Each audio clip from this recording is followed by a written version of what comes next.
Можно много говорить о внутренней политике, но все заканчивается плохо, когда совершаются ошибки во внешней политике.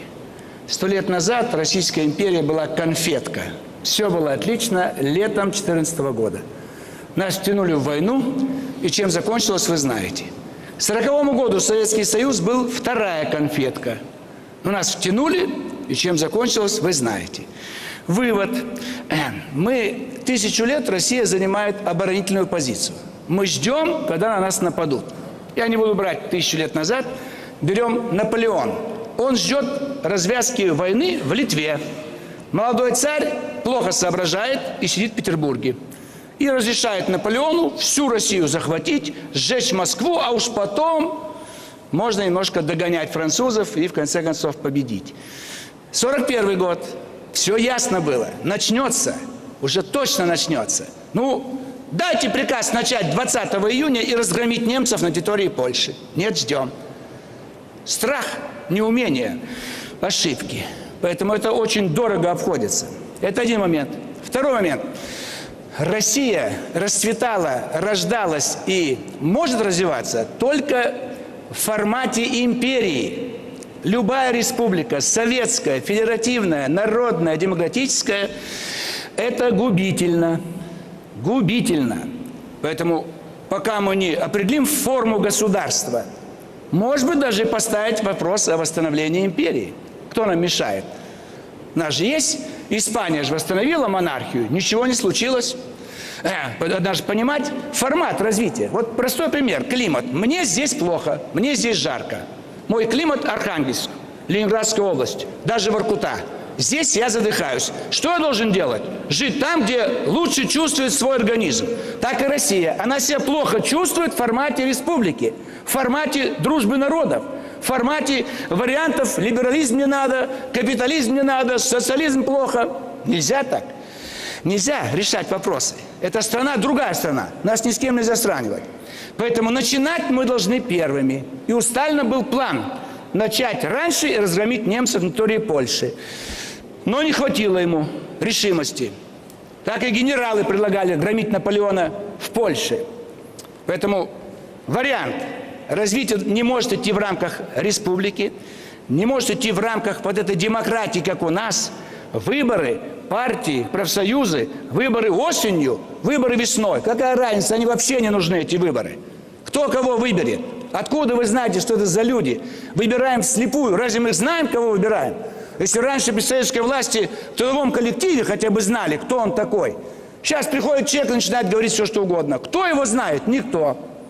Поэтому это выборы профанация, придуманная на Западе. Разыграть. Там одна партия. Но для видимости вот выходит от демократической, от республиканской. Во всей Западной Европе одна партия. Но разыгрывают спектакль перед своими избирателями. А нам зачем спектакль разыгрывать? Нам нужна мощь. Наша экономика может быть только милитаризованной. Вот если у нас пройдет милитаризация всей экономики, если мы снова нашу армию подведем к западным границам, я не говорю воевать, чтобы она стояла здесь. Она стоит за Уралом, где-то на юге. Вот сюда всю поставить армию. Миллионная, 2 миллионов. Они трусливые, они боятся. Их нужно брать испугом, кнутом, мы пряником. Нате наш бюджет. 10 лет бюджет уходил туда, на Запад. Надо, там выгодно. Кудрин объяснял нам, что там выгодно. А теперь что? Теперь нам по морде бьет. Нашими же деньгами. Поэтому никакой выгоды нет. Туда деньги отправлять. Или здесь заниматься только торговлей. Торгует вся страна. Вот сейчас начинаем, может быть, строить заводы. Поэтому милитаризация, мобилизация, жесткая пропаганда, день и ночь, чтобы они боялись. Я однажды сказал одну фразу финнам. Через 2 недели бюджет военной Финляндии был увеличен на 30%. Одна моя фраза. И на 30% увеличивается бюджет. Если мы поставим пропаганду так, что мы их разорим, чтобы они боялись, что танки двигаются на Киев, танки могут дойти до Брюсселя, можем за сутки вас оккупировать, захватить, уничтожить. Мы должны объявить, что у нас есть новое оружие. Их ракетные системы нам совершенно ни к чему. Они нам не угрожают.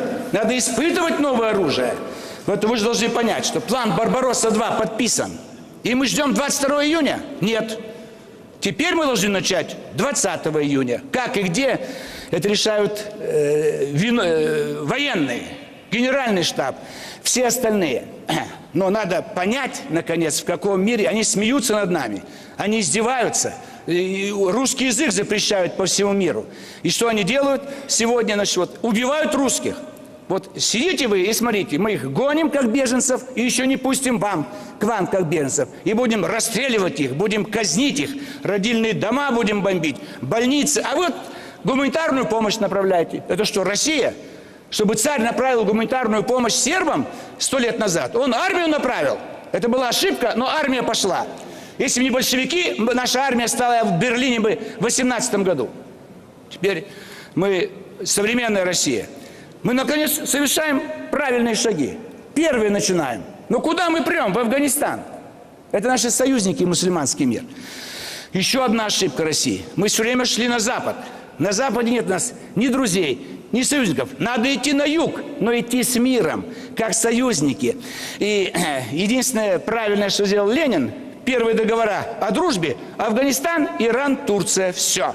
Все остальные империалисты.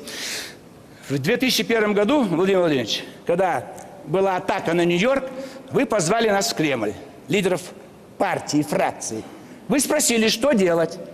Все сказали вам лезть под Буша, кроме меня. Я вам сказал проявить солидарность с мусульманским миром, сказать им, что не бойтесь, вас никто не будет бомбить, Россия с вами. Я это единственное сказал, и стенограмма есть в Кремле. Сегодня мы поворачиваемся к мусульманскому миру. Вот там Египет, вот Эрдоган, Турция, вот с Ираном укрепляем. 14 лет потеряно. Кто эти советники в МИДе? Кто эти советники в вашем окружении, которые вам ориентацию на Запад дают? Я пришел, Чубайс, там глава администрации. Вот давай, с Ираном отличная сделка, деньги. Нет, нет, нет, мы заработаем с американцами, мы будем помогать с ними сотрудничать в космосе. Ну, да сотрудничать в космосе. Чубайс враг, до сих пор он министр. Это чудовищно. Как он может быть министром? Как может быть институт имени Гайдара, фонд имени Гайдара, фонд имени Ельцина, улица Ельцина, бюст Ельцину. Всю страну раздал за одну ночь. Пропил страну всю 8 декабря 1991 года. И ему памятники поставили. Вы должны знать, мы не можем жить под этим флагом бело-красно-синим. Это флаг торговый, это флаг Власова, флаг Керенского. Нам нужен черно-желто-белый флаг Российской империи. Под этим флагом мы достигли максимум успехов. Нам нужно другое название государства, другое название вашей должности. Верховный правитель. Не хотите император, давайте верховный правитель. Хотя император Владимир I звучало бы хорошо. Тогда будут уважать. Могут и гимн вернуть, Боже, царя храни. Союз вековой народов сплотил, а народы плюют нам в лицо каждый день. Это великолепный был гимн. Гимн о том, что храни своего руководителя, храни свою страну. Она единственная твоя. И с этим гимном действительно русская армия шла вперед и побеждала. Поэтому сегодня в Афганистан мы вошли с армией, этого не надо было делать. То есть мы начали проводить при Брежневе наступательную политику. И нас боялись. Но если вошли, уходить не надо было. Одна ошибка – входим с оружием, другая – выходим.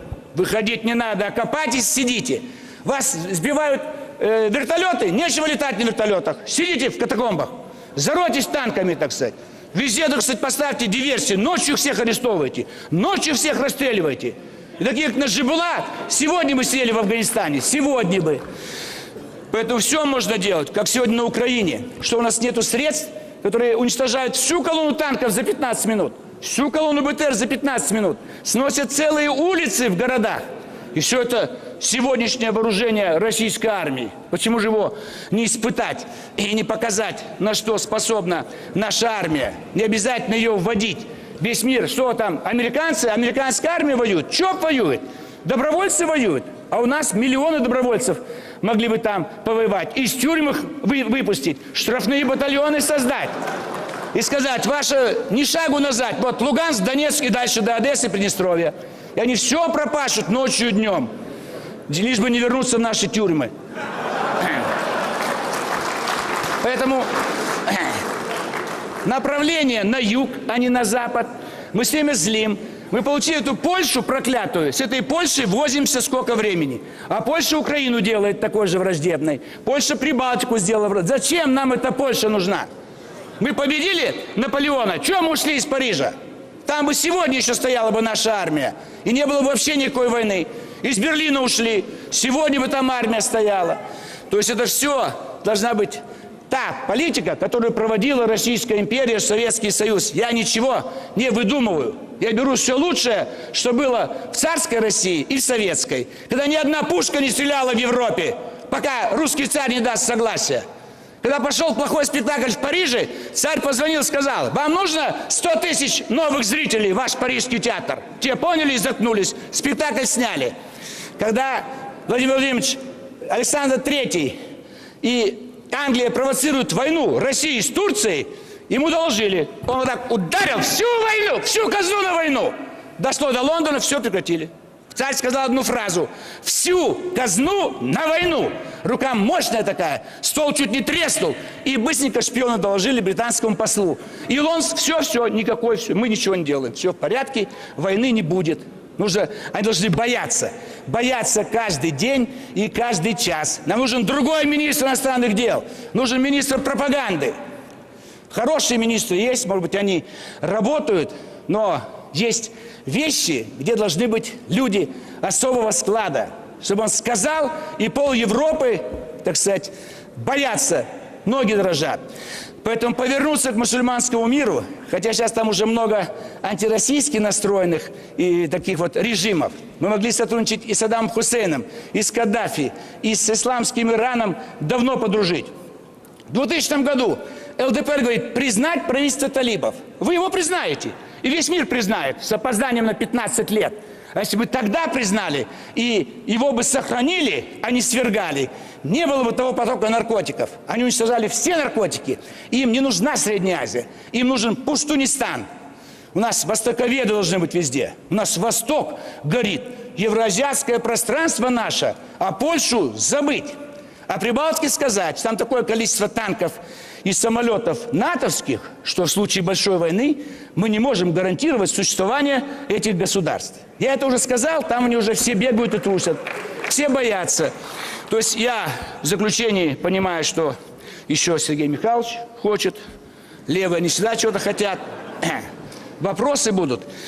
То есть большое значение имеет устройство страны, ее оболочка, как она функционирует естественным путем. Вот сейчас мы неестественно. Вот мы боролись с пропагандой гомосексуализма среди детей, а когда мы будем бороться с пропагандой не того извращенного устройства собственной страны? Царь бы этого не потерпел, и советская власть. Мы какую создали страну? По устройству, по экономике, по культуре и так далее. Сегодня издеваются над нами. Такого не было никогда. Ни при царе бы никто не посмел убивать русских где-либо. Ни при советской власти, так сказать. Они же всего не уважали, боялись. Мы должны базы новые создать, новый флот, чтобы все кипело, гудело, гремело. И десантировать наших следователей, арестовать всех, кто там занимается, совершает преступления. То есть надо, так сказать, последняя моя фраза: ужель не могут наши командиры чужие изорвать мундиры, а русские штыки?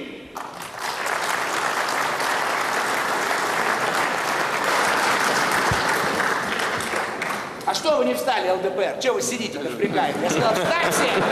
И что за хлоп? А я на карандаш возьму. Видите как? Боятся. Владимир Владимирович, даже в одной партии благодаря мне пришли и все боятся. А тут не так. А тут сейчас Владимир скажет: а это не надо нам. И побегут в Единую Россию записываться. Не, ваши не побегут, я уже знаю. Но хочу, поскольку у нас все-таки трансляция и запись телевизионная, хочу сказать, все, что было сказано Владимиром Вольфовичем, это его личное мнение. Не всегда совпадает с официальной позицией Российской Федерации. Да, ну, зажигает красиво. Пожалуйста.